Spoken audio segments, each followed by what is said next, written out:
Hey, and welcome back. This is Calvin Starr, and you're joining us for our 52 weeks to achieving life's rewards based on the book by Napoleon Hill, A Year of Growing Rich, 52 Steps to Achieving Life's Rewards. And welcome back. It's been a couple days, or a couple weeks actually, because been out under the weather, but here we are going into Chapter 3, Week 3. And what a great chapter to be starting back with. Inspire yourself to achieving success, or to achieve success. And this is a really powerful one. But before we get started, what we do here is we recap the information so that we can integrate the information that we're learning along the way, and we can kind of pull it back into our memory banks and kind of build that muscle, because your memory is a muscle and you want to be able to recall the information that you're learning and not just have it kind of go in one ear and out the other. So we're going to recap, and we're going to go back 2 weeks because that's all we have. We're going to go to week number 1, which was No One Drifts to Success. And this is really about having a laser focus on what it is that you want. When you want to achieve something, think about the things that you've easily attained in your life that have been a challenge. It's when you become so focused, so committed, so driven on that specific one. You're not kind of whiffing back and forth and what he's talking about, which is drifting. You don't drift towards success. You have to stay focused and direct a course and be very specific in what you want and what you want to create, and have that intention that's clear. And then you'll achieve the things that you need to create to make yourself more successful.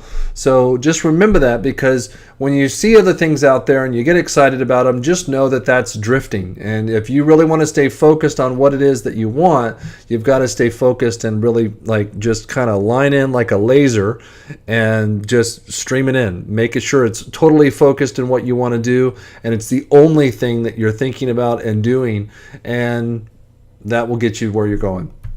Week number 2, learn how to live your own life. This is huge because we do so much for so many other people that really they don't matter, in the sense that they're not going to pay our bills, they're not going to pay our rent, they're not going to do things for us, and yet we're doing things for people that we think, oh, I'm going to do this because of what this person's going to say or do, or I'm not going to do this because of what this person will say or do. That's the big one.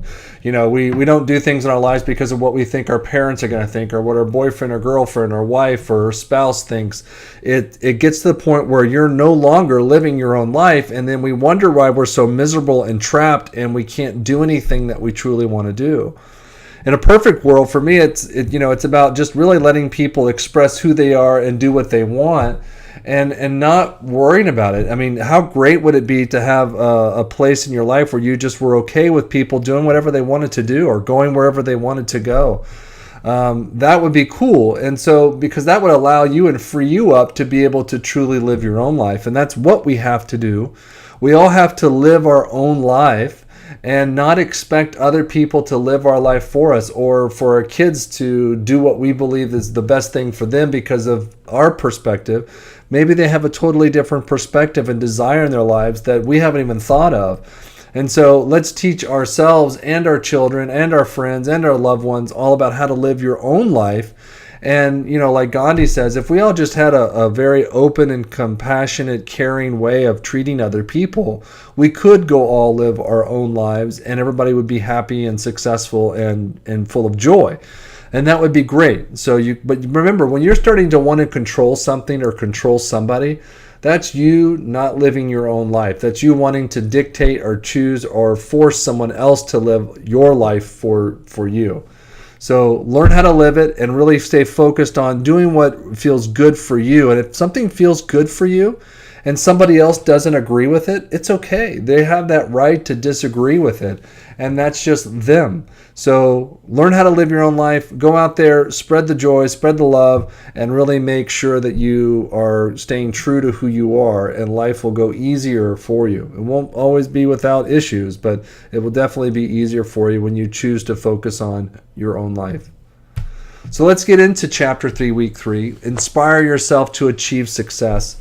The greatest reward success brings is self-satisfaction. And that's true. We do all things for something within that is called self-satisfaction. I don't care if you're doing stuff out of service, gratitude, whatever it is. There's something inside of you that makes it feel warm and fuzzy when you do something. Even if nobody knows or nobody sees you do it, you still feel good about it because you know, and that's that self-satisfaction that we're talking about.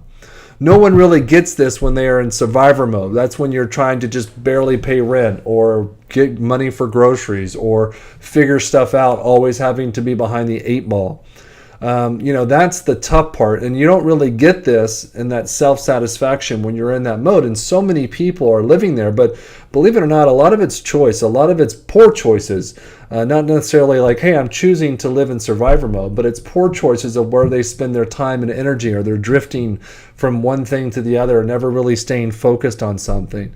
You've really got to get yourself into that place where you go, okay, what do I need to do to pull back and not be in survivor mode or not be worried about the future so much, and I can really focus on the present moment.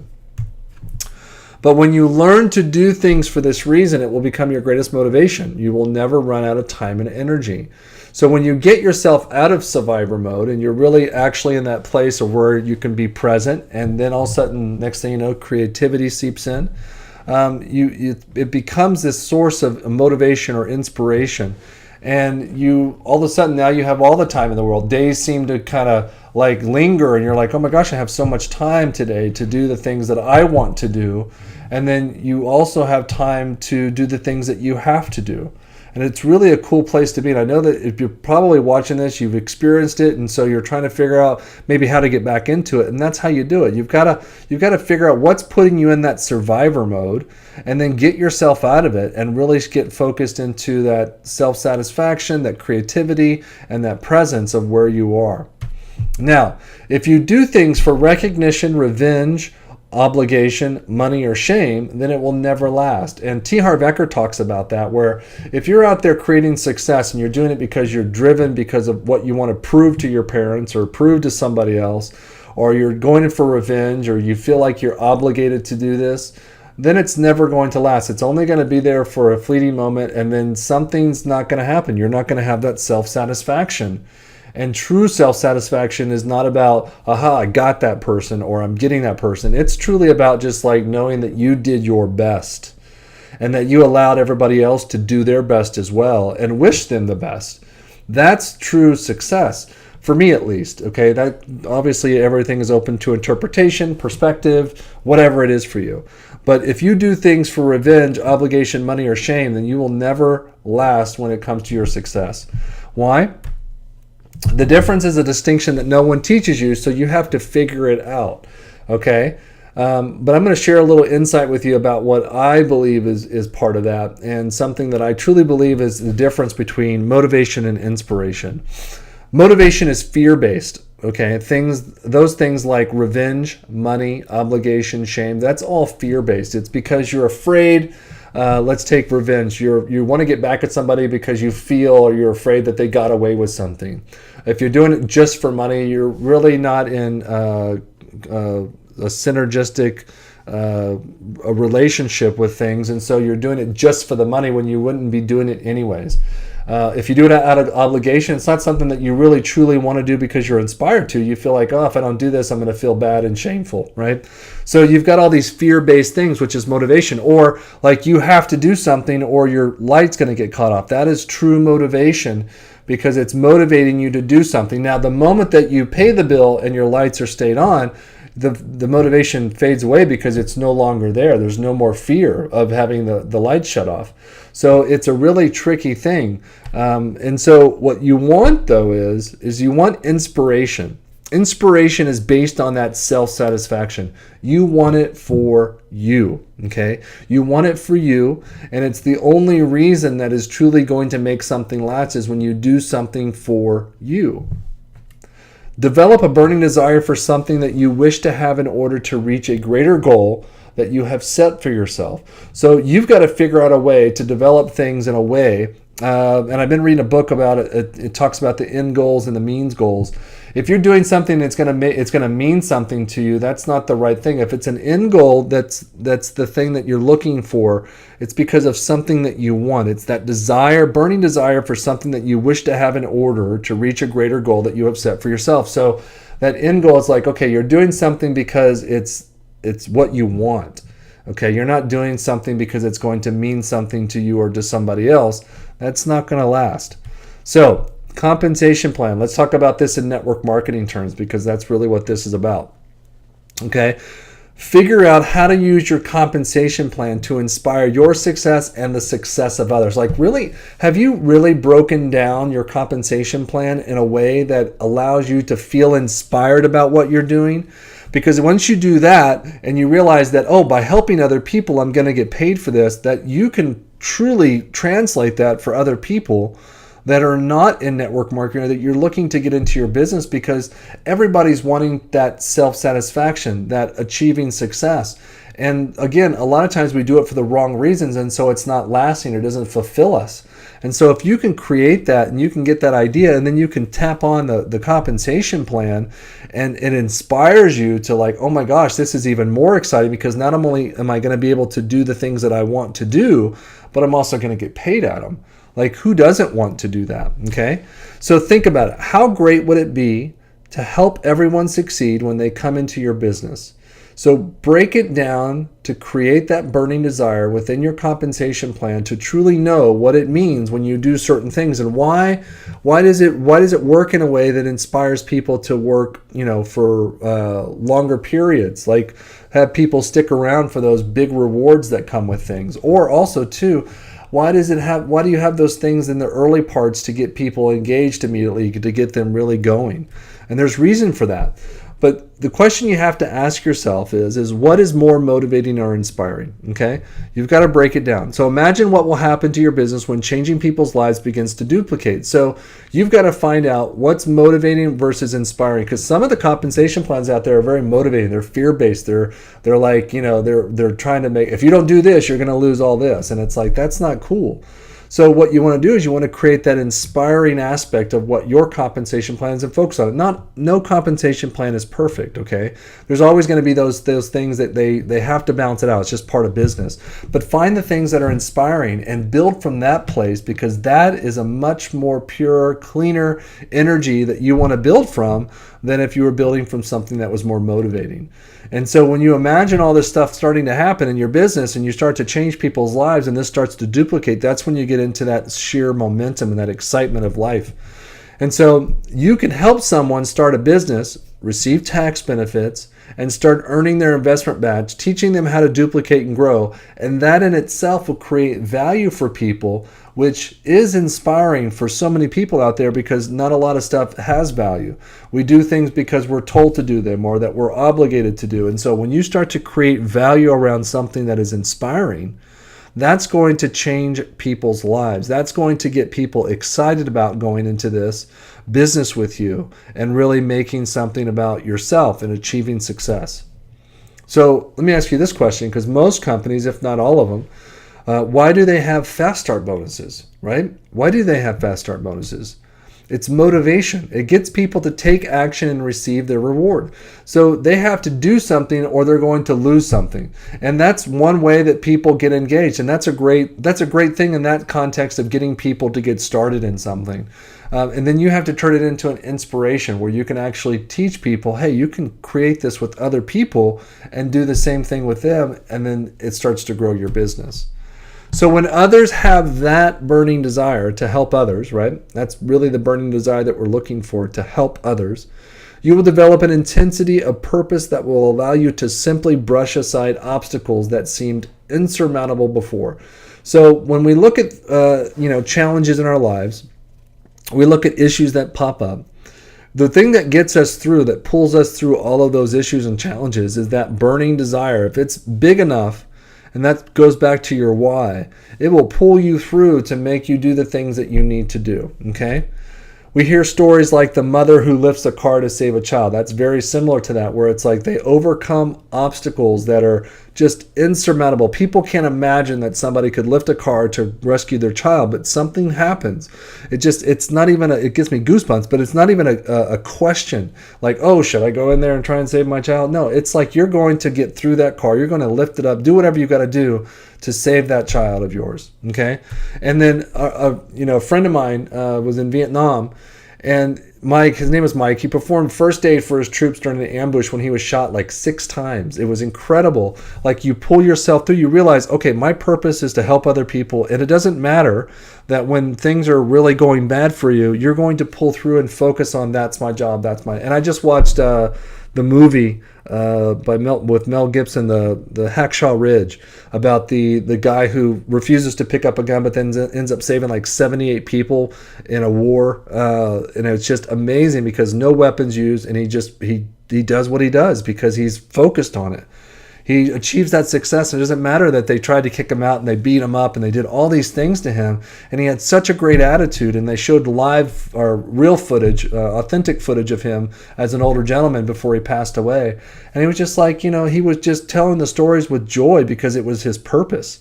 And that's what we're looking for. And you've got to create that intense purpose in your life and in your business.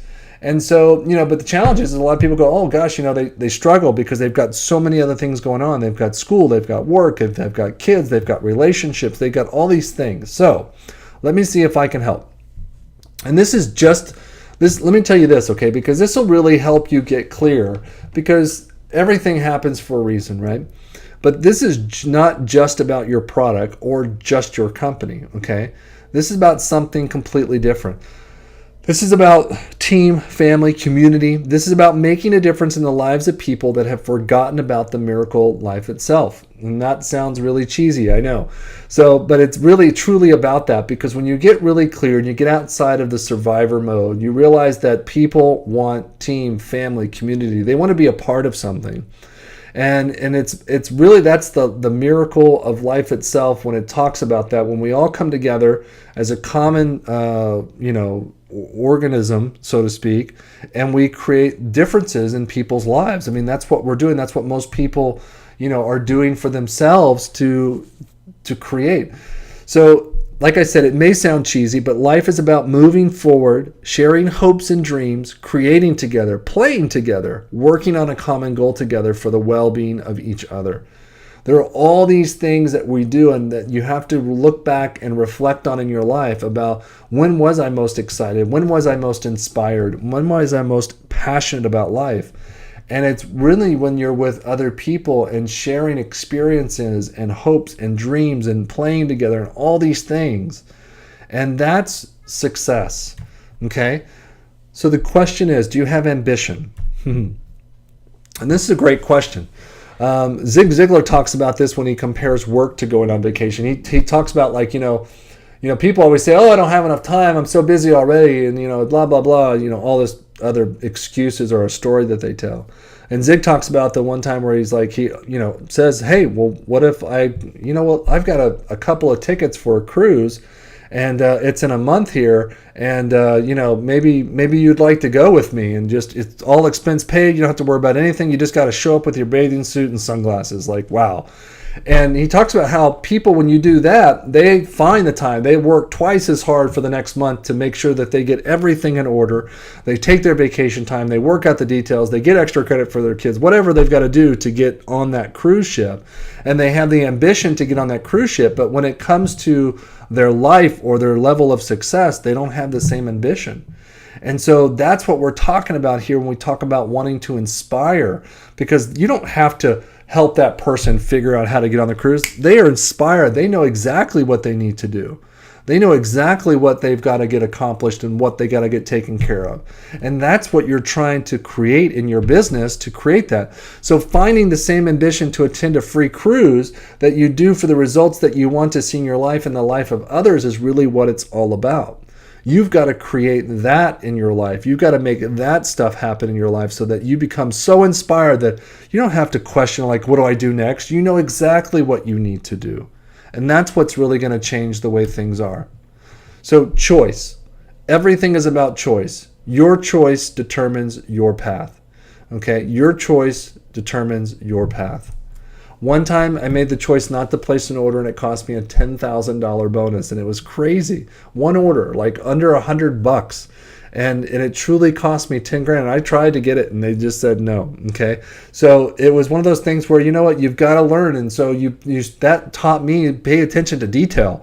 especially when it's end of month, right? So what choices are you making that are costing you? And that's where we get real with ourselves and we start to go within. We start to ask the questions, okay, what are we making? What choices am I making that are costing me? That's the question you have to ask yourself right now and really figure out what is it, because I guarantee you the first thing that pops in your head is exactly what you need to look at. Make the choice to develop a passion to do more for others than anyone else in your business. Okay? You become that person. You become so inspired and so passionate about what you're doing and helping other people that it changes the way things are done in your world. It changes the way people will show up in your world because they will know that you live an inspired and passionate life, and they will have no choice but to support you. Okay? That's what we're talking about. So you can create that reality for yourself where you can demand so much out of yourself that people just automatically feel inspired to demand the same out of themselves because they realize that, oh my gosh, I can't compete with that. I've got to step up my game too. And you can do it in a very loving and inspiring way rather than a very shameful or demotivating way. No handouts, okay? Working with people. And I'm talking about this because I know a lot of leaders do it where they build other people's organizations and they create these people that are just become entitled but also become dependent. And that's really not what this is about. So working with people, for them, serving them, helping them become better leaders, not better like people that you do things for, right? I'm talking about, excuse me, I'm talking about really helping people in a way that inspires them to be better. If you do it for them, they will only become dependent on you and then resent you when you do not do it anymore or you cannot do it anymore. Haven't we all had that experience where you've been doing something for so long for somebody and then when you stop because you can't do it anymore or you forget or whatever and then they lash out at you and you're just like, what? Like I was doing that because I thought I was being a good person and you're treating me like I'm the bad person. But that's what happens. So inspire people to do their own work. That's truly going to create a cohesive and supportive organism that we're talking about here, an organization, really to create that success for all the people that get involved. So leadership is about getting others to want to do it for themselves. And if you're watching this video, you can go on to my other webinar series, 52 Weeks to a Disciplined Leader. And that will help you get through that process of really becoming a strong leader. And leadership is about getting other people to do it for themselves and the things that you do for yourself. And that's leadership. Leadership is not always about being the person on the stage or in front of the people. All that stuff. That's more, I don't know what that is. That's not a good thing when you're always the one. You want to see other people in your group walking across stage. That's what a leader does. He gets other people to be up there and be in the spotlight. And like the last sentence said of this chapter, it states, start from wherever you stand today. Okay? So go back, read this chapter over and over and over again to kind of get an idea of what it is and what it means for you, because it means something different for every person that reads it. And start from wherever you stand today.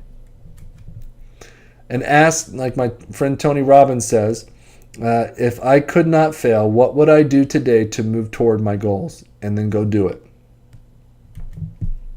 Why are you still watching this? Go. Be inspired.